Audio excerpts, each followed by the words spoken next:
Hello guys, welcome back to my new vlog. ಇವತ್ತು ಅಮ್ಮ ಮಡ್ಕಲ್ ಸಾಂಬಾರ್ ಮಾಡ್ತಾವ್ರೆ. ಮತ್ತೆ ಆ ಸೈಡ್ ಏನು ಇಟ್ಕೋದೆ ಇದು ಇದಪ್ಪ ಏನದು ಬಾಳೆ ದಿಂಡು ಮತ್ತೆ ಹೆಸರು ಬೇಳೆ ಹಾಕಿ ಪಲ್ಯ ಮಾಡ್ತಾ ಇರೋದು. ಹೊಟ್ಟೆಗೆ ಒಳ್ಳೇದಲ್ಲ, ನಾರಿನಂಶ ಇರುತ್ತೆ ಅಂದ್ಬಿಟ್ಟು ಲಾಸ್ಟಿಗೆ ಕೊತ್ತಂಬರಿ ಸೊಪ್ಪು ಮತ್ತೆ ತೆಂಗಿನಕಾಯಿ ಹಾಕಿ ಚೆನ್ನಾಗಿ ಫ್ರೈ ಮಾಡಿದ್ರೆ ಸ್ವಲ್ಪ ಬೇಯಿಸ್ಬೇಕು. ಮತ್ತೆ ಇದು ಮೂಲಂಗಿ ಸಾರು, ಮೂಲಂಗಿ ಎಲ್ಲ ಚೆನ್ನಾಗಿ ಫ್ರೈ ಮಾಡ್ಕೊಳ್ತಾ ಇದ್ದೀನಿ. ಆಲ್ರೆಡಿ ಇಲ್ಲಿ ಬೇಳೆನು ಹೆಸರು ಬೇಳೆನು ಎರಡನ್ನೂ ಬೇಯಿಸಿಟ್ಟಿದ್ದೀನಿ.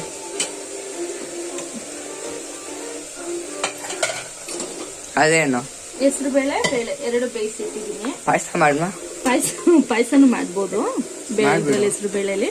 ಅದು ಇದಕ್ಕೆ ಅಂತಾನೆ ಮಾಡಿ ತಿಂದ್ಬಿಡ್ತೀನಿ. ಅಲ್ಲಿಗೆ ಹೋಗ್ತೀಯಾ? ಇಲ್ಲಿ ಅಡುಗೆ ಮಾಡ್ತೀನಿ.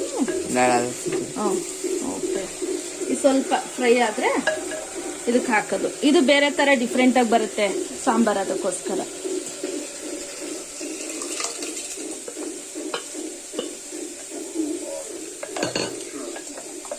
ಸಾಂಬಾರ್ ರೆಡಿ ಆಯ್ತು. ಇನ್ನು ಇದಾಕ್ಬೇಕು ಮಗನೆ, ಸಾಂಬಾರ್ ಪೌಡರ್ ಎಲ್ಲ ಹಾಕ್ಬೇಕು. ಇದಕ್ಕೆ ಸ್ವಲ್ಪ ನೀರು ಹಾಕಿ, ಇದಕ್ಕೆ ನೀರು ಹಾಕಿದ್ರೆ ಸ್ವಲ್ಪ ಚೆನ್ನಾಗಿ ಬೇಯುತ್ತೆ.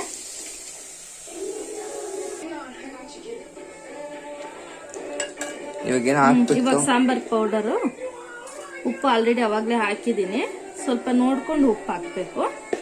ಖಾರ ಎಷ್ಟು ಬೇಕು ನೋಡ್ಕೊಂಡು ಖಾರ ಹಾಕೊಳ್ಳಿ, ಅದು ಅಷ್ಟೇ. ಇನ್ನು ಇದಕ್ಕೆ ನೀರು ಹಾಕಿದ್ದೀನಿ ಬಾಳೆ ದಿಂಡಿನ ಪಲ್ಯಕ್ಕೆ.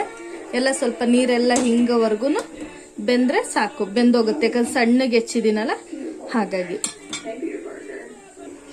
ಸ್ವಲ್ಪ ಹುಣಸೆ ಹಣ್ಣು, ಹುಳಿ ಟೊಮೊಟೊ ಹಾಕಿದ್ರೆ ಹುಣಸೆ ಹಣ್ಣು ಬೇಡ, ಸುಮ್ಮನೆ 1 ಸ್ಪೂನ್ ಹಾಕೋದು. ಯಾಕಂದ್ರೆ ಇವಾಗ ಸ್ವಲ್ಪ ಜಾಮೂನ್ ಟೊಮೊಟೊ ಇದ್ದಿದ್ದು, ಹಾಗಾಗಿ. ಬೇಯ್ಲಿ, ಕುದಿದ್ರೆ ಸಾಂಬಾರು ಆಗತ್ತೆ.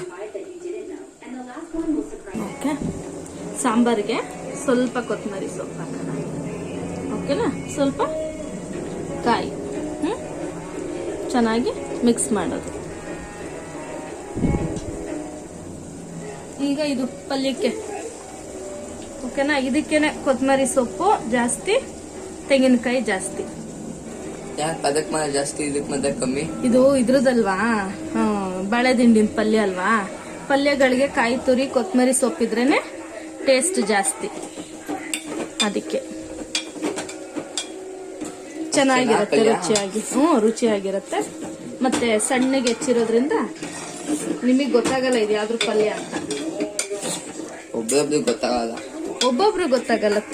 ತಿನ್ಬೇಕು ಮಕ್ಕಳ, ಒಳ್ಳೇದಲ್ಲ.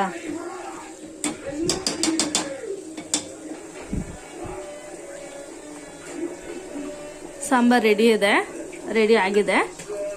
ಓಕೆನಾ? ಇದು ಮುಚ್ಚಿಬಿಡೋಣ. ಈ ಕಡೆ ಪಲ್ಯನೂ ರೆಡಿ ಆಗಿದೆ. ಅಷ್ಟೇ, ಇವತ್ತು ಎರಡು ರೆಡಿ. ಅಷ್ಟೇ. ಗಾಯ್ಸ್, ಇವಾಗ ಅನ್ನ ಸಾಂಬಾರ್ ರೆಡಿ ಆಗಿದೆ, ಮತ್ತು ಪಲ್ಯ ಕೂಡ. ಮತ್ತು ಬನ್ನಿ ಊಟ ತಿನ್ನೋಣ ಇವಾಗ. ಮತ್ತು ಲೈಕ್ ಆ್ಯಂಡ್ ಸಬ್ಸ್ಕ್ರೈಬ್ ಮಾಡಿ ಚಾನೆಲ್ನ ಪ್ಲೀಸ್.